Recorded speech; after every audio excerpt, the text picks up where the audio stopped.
Welcome back. I told you there'd be a part two. Thanks for coming back.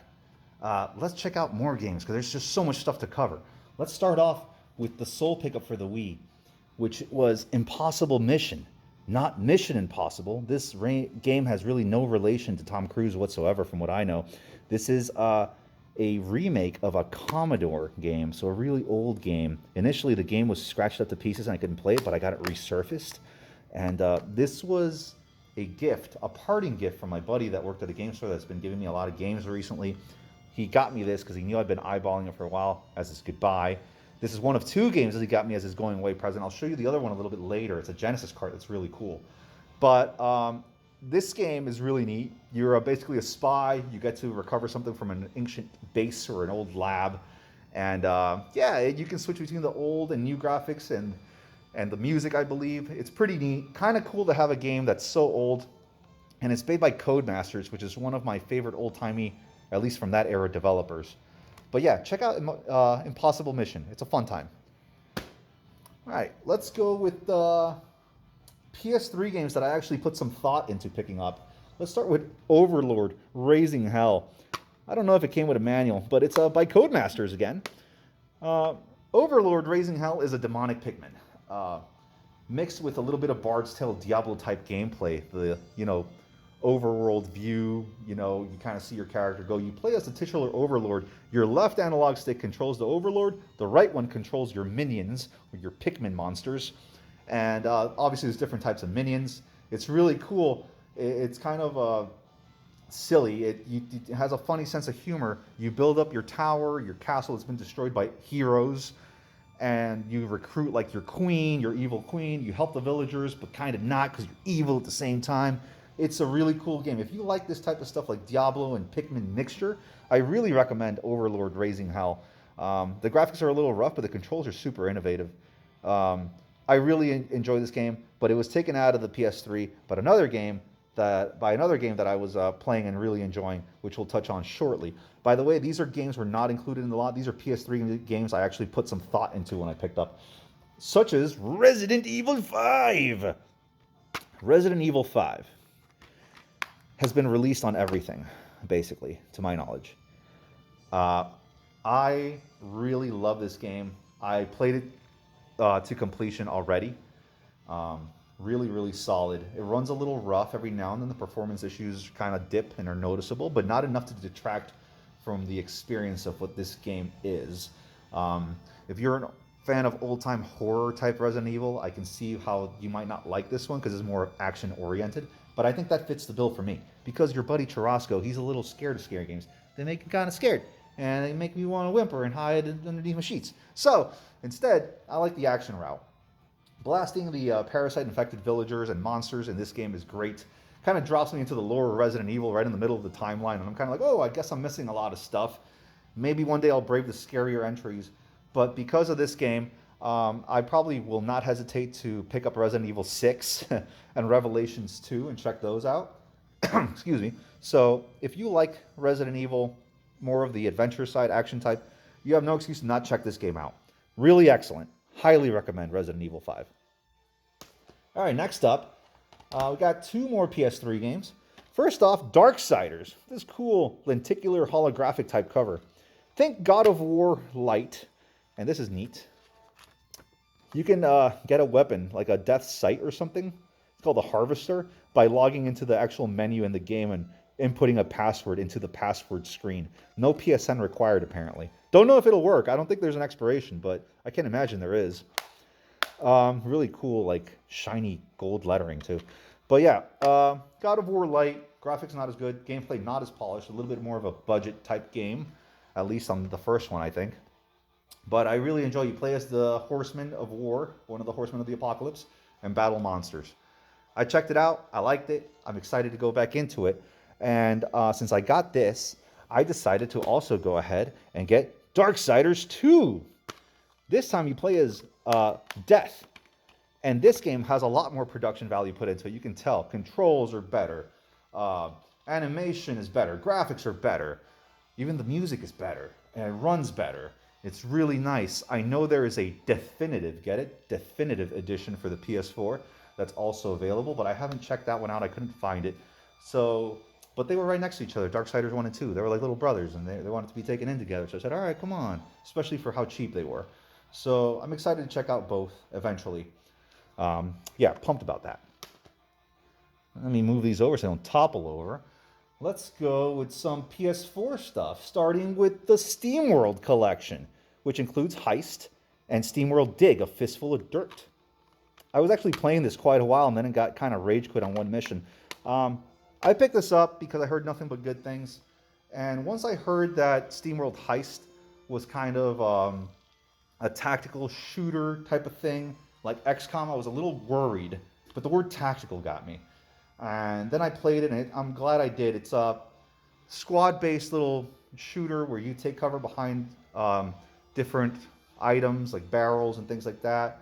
You use your primary weapons, secondary weapons. Each robot kind of has a different role, like the brute, the tank, the sniper, things like that. Witty humor throughout. I haven't tried Dig at all. I know nothing about it except that you dig. Let me know if you guys know some stuff about these games. Let me know. But I'm pretty pumped to dive back into SteamWorld. But I'm currently playing a different PS4 game when I have time, and I'll show you what it is in just a sec. Like now, Fallout 4. It's currently in the PS4. It even came complete with the cool poster of the vault layout and some other pamphlets and manuals. Really, really neat. This was $5. I couldn't say no. I like Fallout 3, and this is like Fallout 3 turbocharged on the PS4. I remember my brother got it on release, and I didn't pick it up for some reason. I think I was just playing other things at the time, and you know, games are expensive when they're brand new, so I kind of skipped out on this, but I'm diving back into it. Glad I did. I'm really enjoying my time with it so far. I created my character, blasting through this nuked out landscape, and it's a lot of fun. Gameplay seems to be the same as Fallout 3 with the same adventure elements. I am kind of pumped to have this and dive back in. All right, let's go over to modern, super modern, with Wild Hearts on the PS5. This is Monster Hunter, just a little different. More samurai ninja type of Monster Hunter. There's an online co-op I haven't gone into yet because I've only beaten like the first couple of monsters. It would be cool to play this with someone else. The graphics are rough, performance is okay, but the core gameplay is a lot of fun, and that's the most important thing. You climb these monsters, you build little contraptions like springboards to vault you onto their backs, attack them. You build all this stuff like traps for them, cages, I think, platforms you can climb, barricades, out of a limited resource pool that you have. And I'm excited to kind of check this one out a little bit further. It kind of flew under the radar upon release, I think, but I recommend it. It's a fun time. If you like Monster Hunter type games, this is a really neat game. Let's see. And the last PS5 game I have is Wanted Dead. It's very pink. Wanted Dead is a perfect example of play what you love and not what the mainstream tells you to. I was really on the fence about this game when it came back around Valentine's Day last year, or this year actually, obviously. And everyone said that it kind of sucked. It was very hyped up coming out, low-key hyped up, and then it came out and everyone review bombed it. They just said the game sucked. I can see the complaints. The graphics are not excellent, even though they have a cool aesthetic to them, like a comic book type of aesthetic that I kind of dig. And it has a steampunk, cyberpunk, not steampunk, cyberpunk type of feel to it that's really awesome, with cringy dialogue that to the point that I think it's going to be good, aka like kind of like Deadly Premonition levels. I think this is going to be a cult classic. You play as the main character here. I forgot her name already. I am so sorry, but I beat this game. It's not very long. You basically use a sword and melee fight throughout everything. You also have some limited gunplay, which is pretty cool. Acrobatic moves, cover-based shooting. Really, really neat stuff. This is definitely going to be a cult classic. I played through it in about 8 hours. The last couple of stages were extremely frustrating and very cheap, brought together by poor level design and very tough combat in a closed space. Like fighting ninjas in apartment complexes, stairwells is really not easy, apparently. So, but it has a really cool anime aesthetic cutscenes too. It's really, really neat. I like this game a lot. It crashed on me. That was the biggest thing for me. I read the reviews and said it has crashes. So I was like, that's no good. But it crashed on me only twice throughout my whole 8 hours, and it was both. One was at the end of dying to a stage boss, which wasn't that bad because I essentially just had to hit retry, and the other one was after a late game cutscene that was transitioning from one area to the other. So nothing big, nothing too. It's annoying for sure. Crashes are really annoying, but overall, this is a this is a must play if you like games like God Hand. My brother has been streaming Devil's Third, Seabass. Check this game out. Check this game out like ASAP. I think you'll love this and it'll make great streaming content. This is a lot of fun. This game needs more love. Check it out. You must check this out.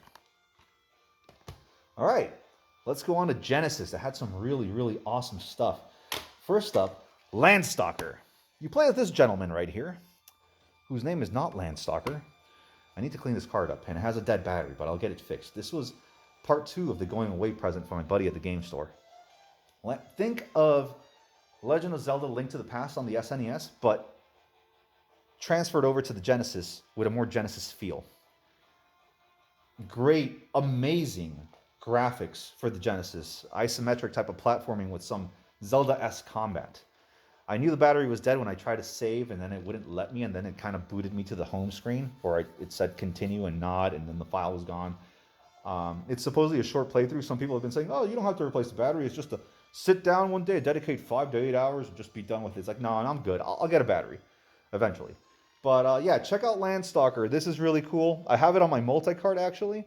But the ROM they use in the multi-card is glitched, and it crashes after you load it every time. So this was the only way for me to play it, and I'm pumped to have this. The next 2 Genesis cards are something special. Fix-It Felix Jr. The movie from Disney has an arcade game in it. This is the game. You play as Felix. Ralph shows up and breaks all the windows in a giant apartment building. And Felix obviously uses his hammer to fix broken glass.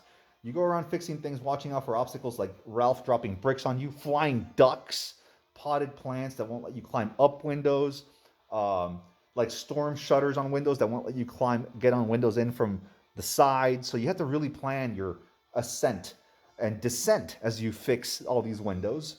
And it's really, really neat. I thought at first it was going to be kind of silly and way too easy, but there's a lot of gameplay here to be found. It's excellent stuff.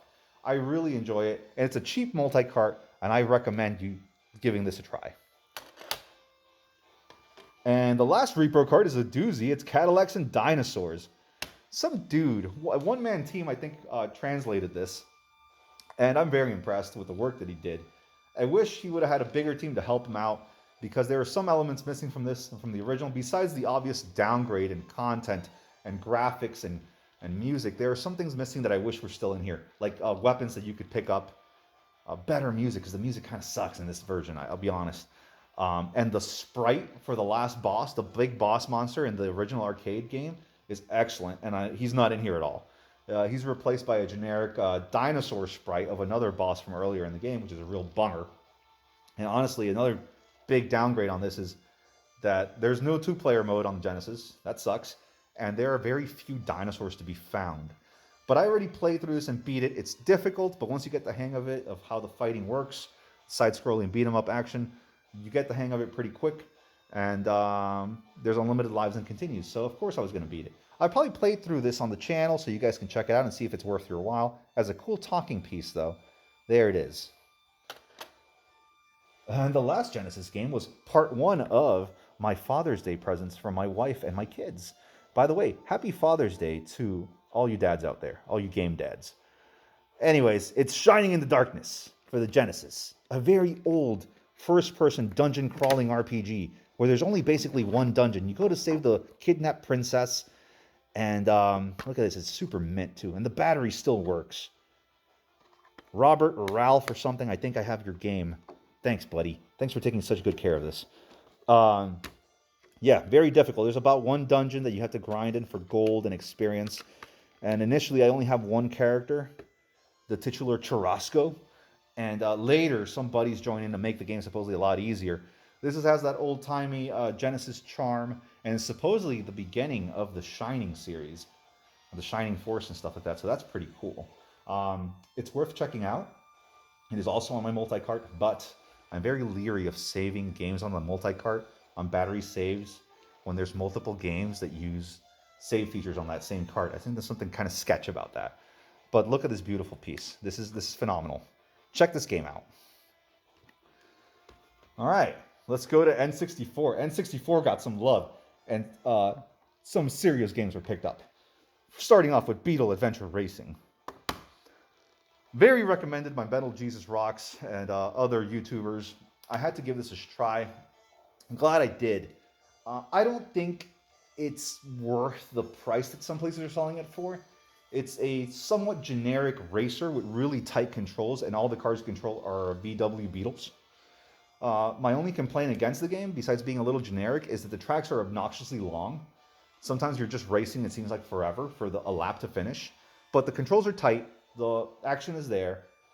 With more people, I'm assuming this will be a lot more fun. I am very glad I have Beetle Adventure Racing. Check it out. It still does not dethrone Diddy Kong Racing for the N64, which I think is my favorite racing game on that console. But yeah, Beetle Adventure Racing. Really happy to have this.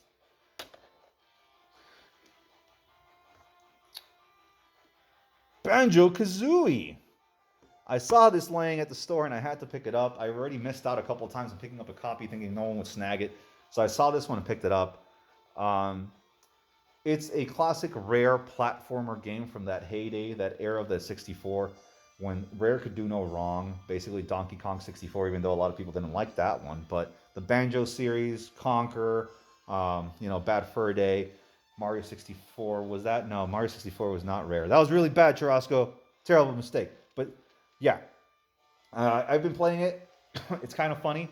It's quirky. I like the graphics, actually. I can see the appeal. And, just maybe this might be one of the first N64 games I complete. I really like it. I'm really enjoying my time. It deserves all the praise it gets. I imagine if you had rose-tinted glasses of nostalgia and you were looking at this game through them, you would feel even more like, okay, this is my game. But this is really cool. Hopefully I'll pick up Banjo-Tooie after beating this sucker. But this is a fun game, and I'm super glad to have this iconic game in my collection.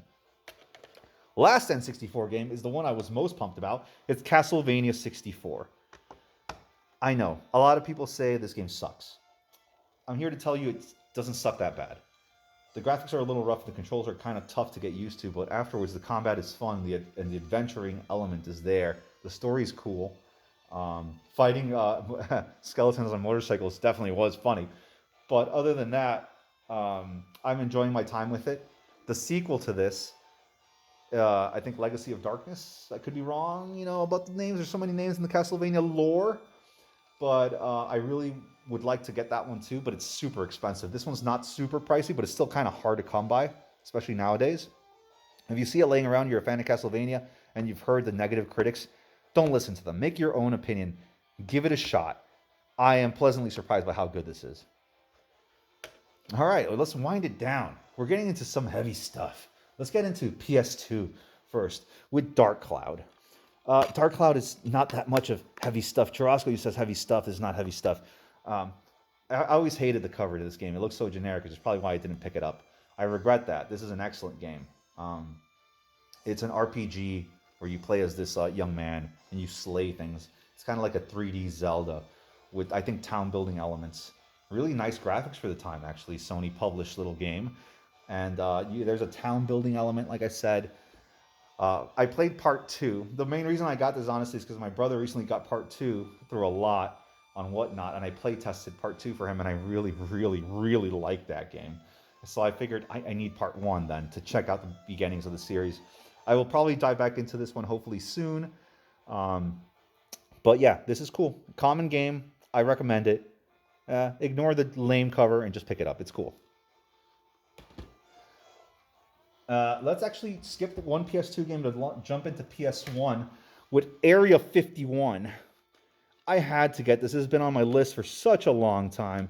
I believe you can play this with the gun as well, the gun con. I played it with the controller. It's not so bad. This game was in every arcade growing up as a kid.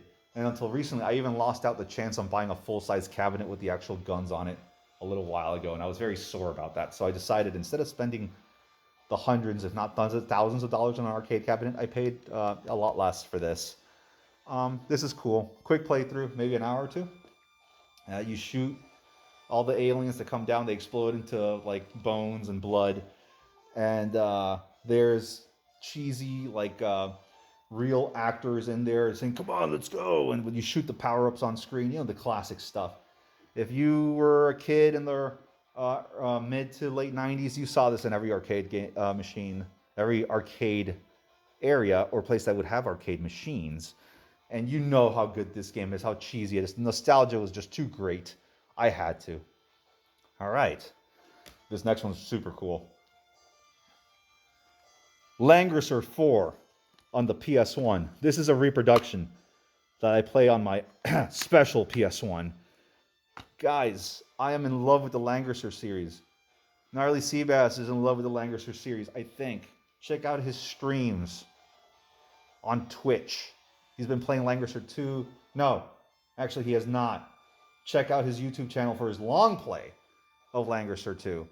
But yeah, if you like this type of stuff, this tactics squad-based RPG tactical battle thing, this is more of the same goodness. This translated copy has the Japanese voices, but translated beautifully. This game is hard, very hard. I think it's harder than Part 2 by significantly, noticeably, but I am having a blast. One battle took me like freaking 4 hours to do. I stayed up till the wee hours of the morning battling, defending a castle. It was awful, but it was great awful. It's starting to inch its way up for me as maybe overtaking Langrisser 2, its favorites, but no, I can't. Langrisser 2 is just phenomenal. Check Langrisser 2 out. That's also a repro cart. Never came out in the US either. But this game is great. If you have any way to play this, I suggest you do, especially if you're a fan of tactical RPGs like Advance Wars and things like that. This is phenomenal. Really look into checking this out. I am having a blast. Currently still playing through it. This is taking up all my game time lately. This has been what I've been playing. Kind of my gem for the video, I would say. All right, let's go on to that Soul PS2 game I talked about. I was waiting for this to arrive in the mail. This is Magna Carta, Tears of Blood, the deluxe box set, which I think the majority of copies are the deluxe box set. I almost think that the original is harder to find. This is one of those expensive, or getting to be expensive PS2 games that I found one of those mythical bids on eBay that had no one bidding, and it was almost done. And I put in an almost insulting bid, and I won. Comes with an art book and everything. Really neat stuff. This is a cool RPG with production values in the same league as the Final Fantasy series. And this is a Korean-made RPG. The only thing that my copy is missing on the box set was the poster, which is fine because I'm not a huge fan of the art style. It's a little weeb-like for me, but everything else is here. And honestly, with posters, guys, I don't know about you, but usually they stay in the boxes forever for me. I don't hang them up or else I have posters everywhere, even on the ceiling. So, watch out, Sonic. This is cool. I'm glad I have this. I was actually playtesting it before starting up the video because it came in last second to be added. And it's great. I've been having a decent amount of fun. I've been playing for about half an hour, and it's cool. I can see the appeal to this game, and I am pumped to check out a cool RPG on the PS2. It's been a while. All right, last two games are doozies. They are doozies. Let's start off with Paper Mario, the Thousand-Year Door. I never thought I would own this. This is a reproduction case, but the original manual, and obviously the original disc.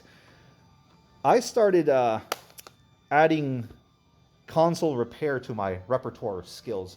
I recently repaired, I posted on the community, I don't know if you guys saw, at PS2 and PS1. The PS2 I fixed up, I deep cleaned, serviced the disc tray, and I traded my buddy that PS2 console with the cords, with one of the cords at least, for the disc and manual of this game.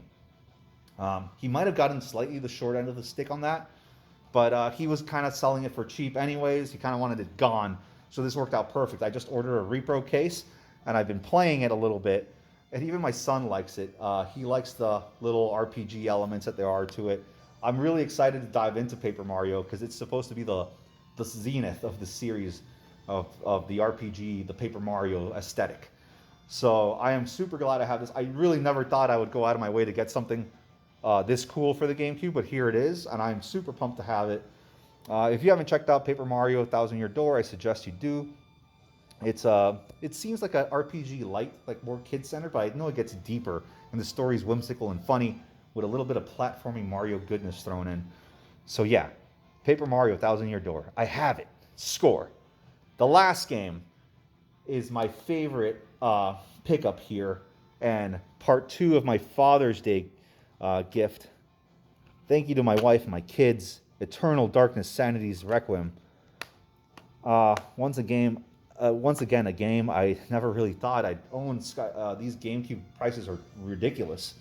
But I play tested this, and it turned into a play session of an hour or two. This is really cool, spooky atmosphere, unraveling the mysteries of a family cursed by an ancient tome bound in human skin. Going through different time periods and seeing as how different members of this young lady's family fall to the curse of this tome, and unraveling the mystery in the current time of who killed her grandfather or something like that, I think. Really cool, really spooky. Another cozy game to settle in with. I am super pumped to have this in the collection. Anyways, guys, that's kind of it. Yeah, my stinker was Spy Hunter, as you know. The gem, I don't know. There's a lot. I think Langrisser 4 because it was a total unknown. What did you guys like? What did you guys really enjoy? Wanted Dead is great too. Wanted Dead was phenomenal. Yeah, what did you guys like? Anything you like? I hope that in this giant haul of games, you guys found something you like. Well, we just pile everything here. Sonic and Shelter and Blastoise run for cover. Magna Carta, everything. So, anyways, guys, thank you for watching. I hope that you found something in this video that you like, that maybe you learned about a new game or something like that, and maybe you'll pick up something based on this video. If you have any questions, any comments, please make them down below. I love hearing back from you guys. And thank you for watching me rant for such a long time about this giant haul. Thank you guys again. I'll catch you on the next video. My Churaskians, this is Churrasco Voltorb signing out.